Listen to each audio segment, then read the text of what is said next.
अस्सलाम वालेकुम दोस्तों, उम्मीद है सब खैरियत से होंगे। आज की इस वीडियो में थोड़ा जनरल टॉपिक के ऊपर बात करेंगे जिसमें शेयर होल्डर्स कौन होते हैं और ख़ास तौर पे शेयर क्या होता है इटसेल्फ और कितने टाइप्स के शेयर्स होते हैं और कुछ जनरली उनकी टाइप्स और टोटल बाकी बेनिफिट्स को देखेंगे और समझने की कोशिश करेंगे। तो आज की वीडियो का आगाज़ करते हैं शेयर होल्डर्स के हवाले से।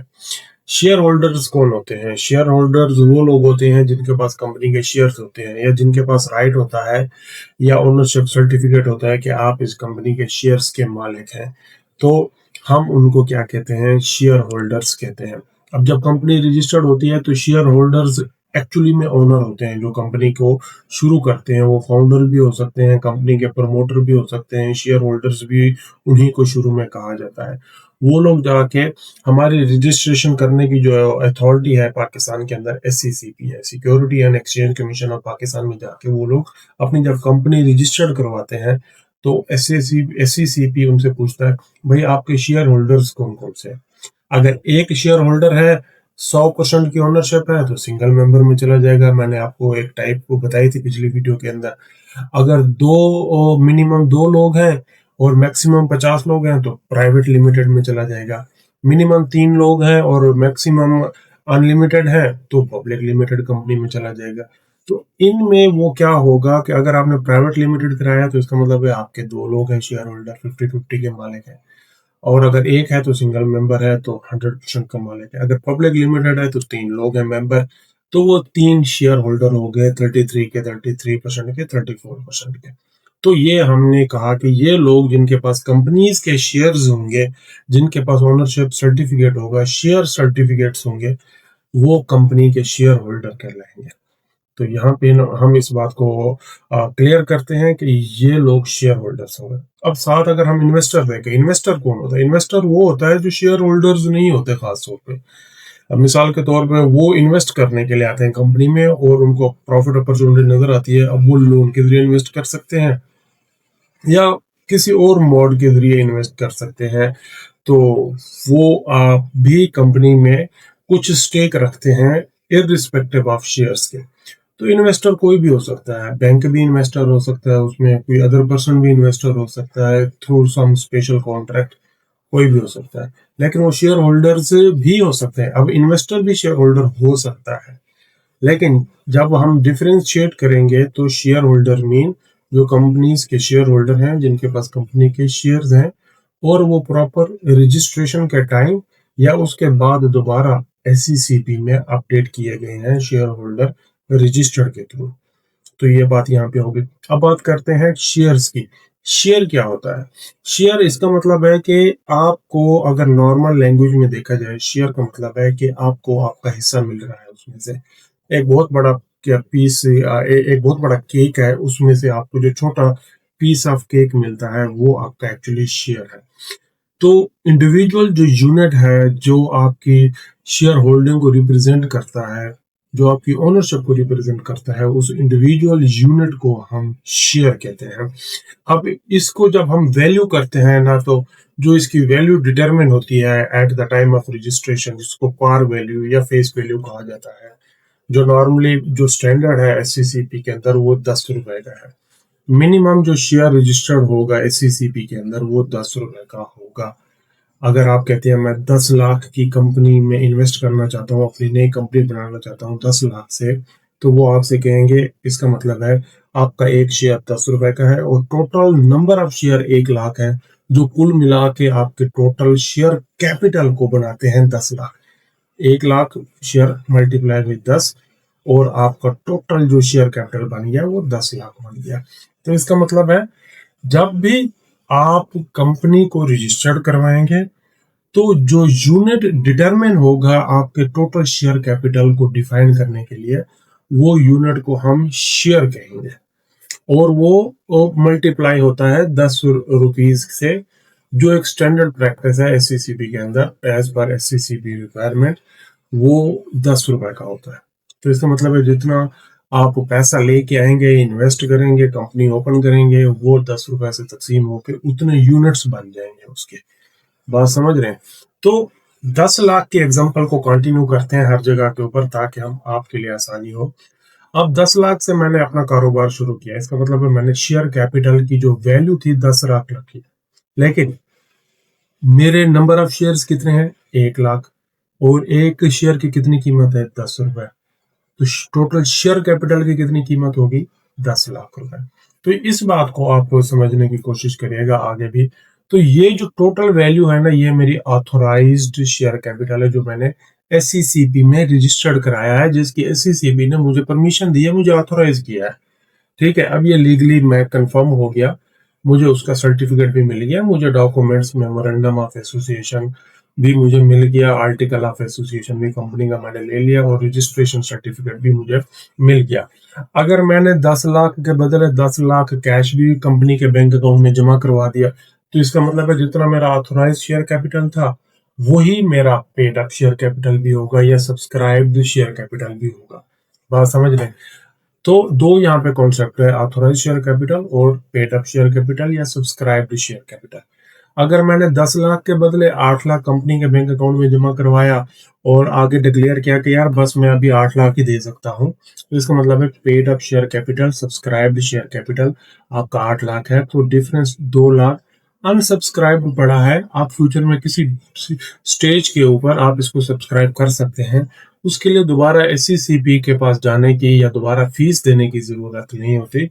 वो एक स्लाइट अपग्रेडेशन और एक छोटे से आपके प्रोसेस के थ्रू आप अपना इंक्रीज कर सकते हैं लिमिट अप टू 10 लाख। तो अभी हमने ये समझा कि हमने शेयर होल्डर्स को देख लिया, type of share, initially shares क्या होते हैं, शेयर कैपिटल को भी देख लिया, पेड अप को, ऑथराइज को देख लिया। अब टाइप ऑफ शेयर्स क्या होते हैं? अगर आप कभी ये समझने की कोशिश करें कि एक बंदा है, आप देखें ना, जिस तरह फॉर एग्जाम्पल ये 5 उंगलियां है, ये 5 उंगलियां एक हाथ के साथ जुड़ी हुई है, तो इसका मतलब है सबका साइज बराबर नहीं है, सबके अंदर ताकत, सबका इस्तेमाल बराबर नहीं है। तो इसी तरह शेयर्स भी होते हैं, सब शेयर्स बराबर नहीं होते। अगर एक, फॉर एग्जाम्पल एक कैटेगरी है कॉमन शेयर्स, जो नॉर्मली, जिनको जनरली आम शेयर होल्डर या ओनरशिप कही जाती है। फिर कुछ होते हैं प्रेफरेंस शेयर।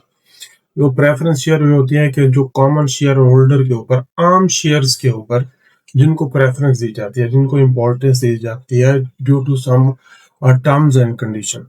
फिर यही जो प्रेफरेंस होते हैं, ये रिडीमेबल भी हो सकते हैं, और ये कन्वर्टेबल भी हो सकते हैं, और नॉन कन्वर्टेबल भी हो सकते हैं। अगर सिर्फ सिंपल इंग्लिश की मतलब को समझने की कोशिश करें, तो रिडीमेबल क्या मतलब है कि किसी स्टेज के ऊपर 1 साल, 2 साल, 3 साल के बाद ये वापस कंपनी बाय बैक कर लेगी, और उनके बदले में जो इन्वेस्टर या शेयर होल्डर होगा उसको पैसे वापस कर देगी। तो ये एक रिडीमेबल शेयर कैपिटल बन जाएगा। फिर प्रेफरेंस शेयर के अंदर फिर कन्वर्टेबल प्रेफरेंस है, ये टर्म्स एंड कंडीशन है, 5 साल हमने इनको होल्ड करके रखना है आपके पास, फिर आप इनको ज्यादा ओनरशिप के अंदर कन्वर्ट कर देंगे जो कॉमन शेयर होल्डर्स है।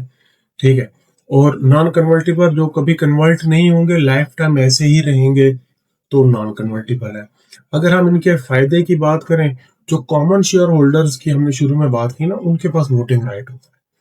ठीक है, जो प्रेफरेंस शेयर होल्डर होते हैं उनके पास वोटिंग राइट नहीं होता। वोटिंग राइट का क्या मतलब है कि जब भी आपने कंपनी के ऑपरेशंस चलाने हैं, तो इसका मतलब है ओनर्स वही होंगे जिनके पास कॉमन शेयर्स होंगे, जिनके पास वो शेयर्स होंगे जिन शेयर्स को वोटिंग राइट दिए गए हैं। और voting right normally common share holders को दिए जाते हैं जो पब्लिक एट लार्ज के ऊपर इम्पैक्ट करते हैं। तो नॉर्मली ओनर्स हमेशा अपने पास ही वो शेयर्स रखते हैं कि हमारे पास ही डिसीजन मेकिंग रहे कंपनी की मैनेजमेंट हमारे पास रहे, कंपनी की ताकत रहे हमारे पास।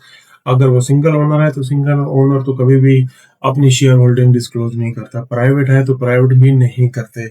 जब तक पब्लिक भी है तब भी आप लोग नहीं उसको डिक्लेयर करते हैं। मैं जब आप लिस्टेड में जाते हैं, फिर आपको सारी चीजें खोल खोल के पब्लिक के आगे रखनी पड़ती है कि भाई ये देखो, ये मेरी शेयर होल्डर है, ये मेरी परसेंटेज है शेयर होल्डिंग्स की, इतने का मैं मालिक हूँ, इतने के तुम मालिक हो। तो फिर वो आगे आने वाली वीडियोस में हम उसको मजीद डिस्कस करने की कोशिश करेंगे।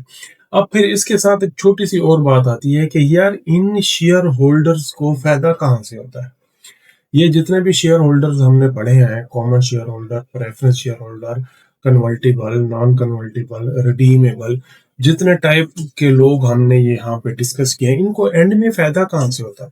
एंड में इन लोगों को फायदा वहां से होता है जब इनको प्रॉफिट मिलता है। हर बिजनेस का मकसद है कि एंड में प्रॉफिट कमाना और प्रॉफिट अपने शेयर्स होल्डर में तकसीम करना, डिस्ट्रीब्यूट करना। तो ये एक कॉमन, अगर लेमैन अंडरस्टैंडिंग वाली बात को करें, तो हर कारोबार एक प्रॉफिट अर्निंग बेनिफिट के लिए स्टार्ट किया जाता है ताकि पैसा कमाया जाए, पैसे को डबल किया जाए, पैसे की वैल्यू को इंक्रीज किया जाए, मनी को ग्रोथ किया जाए, वेल्थ को इंक्रीज किया जाए। तो जब भी हर साल जब उस कंपनी की परफॉर्मेंस को मॉनिटर किया जाता है और जब वो कंपनी देखती है कि एक साल के अंदर हमने 10 लाख रुपए से अपना कारोबार शुरू किया था, हमने अब उसमें से तकरीबन नेट 2 लाख रुपए प्रॉफिट कमाया है, तो वो क्या होता है, जो नेट प्रॉफिट होता है after settling all the expense of the business, जो नेट प्रॉफिट होता है वो फिर distributable to the owner of the company होता है, जो shareholders of the company है। अब हम उसको टेक्निकल लैंग्वेज में डिविडेंड कहते हैं।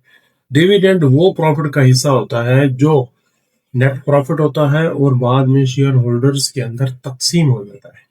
तो ये जितनी भी ये आप लोग सुनते हैं ना कि उसने डिविडेंड डिक्लेयर कर दिया, इसका क्या मतलब है? फलानी कंपनी ने, फौजी फाउंडेशन ने डिविडेंड डिक्लेयर कर दिया, यूबीएल ने डिविडेंड डिक्लेयर कर दिया, कितनी परसेंटेज डिक्लेयर कर दी, इसका ये मतलब है कि हर एक शेयर होल्डर को प्रॉफिट में से हिस्सा मिलेगा एज ए मालिक। जितने के आप मालिक हो, जितनी परसेंटेज आप होल्ड करते हो, उतना परसेंट आपको प्रॉफिट भी मिलेगा, तो हम उसको डिविडेंड कहते हैं।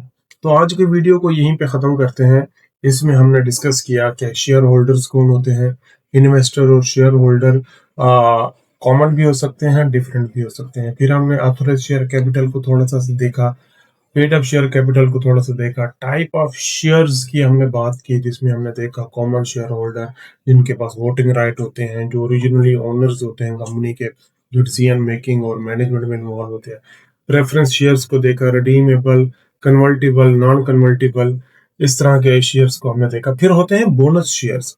एक और जो चीज यहाँ पे मैं ऐड करना चाहूंगा, जब आप कंपनी को कैश में डिविडेंड लोगों को तकसीम करते हैं ना, आपके पास बहुत सा प्रॉफिट हो गया, बैंक में बहुत सा पैसा पड़ा है, आप क्या करते हैं? उस वक्त उठ के पैसे तकसीम कर देते हैं प्रॉफिट, आप डिविडेंड कैश में दे देते हैं।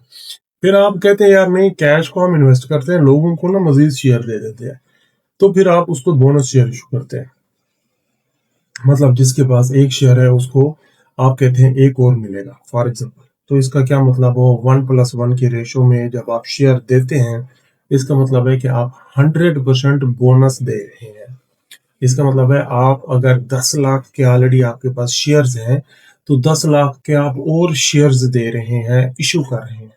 तो उसमें दोबारा आप एससीसीपी के पास जाते हैं, नई परमिशन लेते हैं, नया paid up authorise share capital increase करते हैं। पहले जब हमने शुरू में एग्जांपल 10 लाख की ली थी, अब आपका ऑथराइज शेयर कैपिटल 20 लाख हो जाएगा, क्योंकि आपने 10 लाख के बोनस शेयर इशू करने हैं। आप अब कैश नहीं दे रहे, आप सिर्फ लोगों को शेयर तकसीम कर रहे हैं कि यार अब हम आपके आपका नंबर ऑफ शेयर बढ़ा रहे हैं। बात समझ रहे हैं? तो वो बोनस शेयर हो गया आपके। तो ये सारे जो जर्नल कॉन्सेप्ट थे, आपको सिर्फ खाली अंडरस्टैंडिंग के लिए आप लोगों से शेयर करने का मकसद था। अगली वीडियो में मजीद टेक्निकल चीज़ों के ऊपर बात करेंगे। आज की वीडियो को यहाँ पे ख़त्म करते हैं। आपने इनका बहुत शुक्रिया।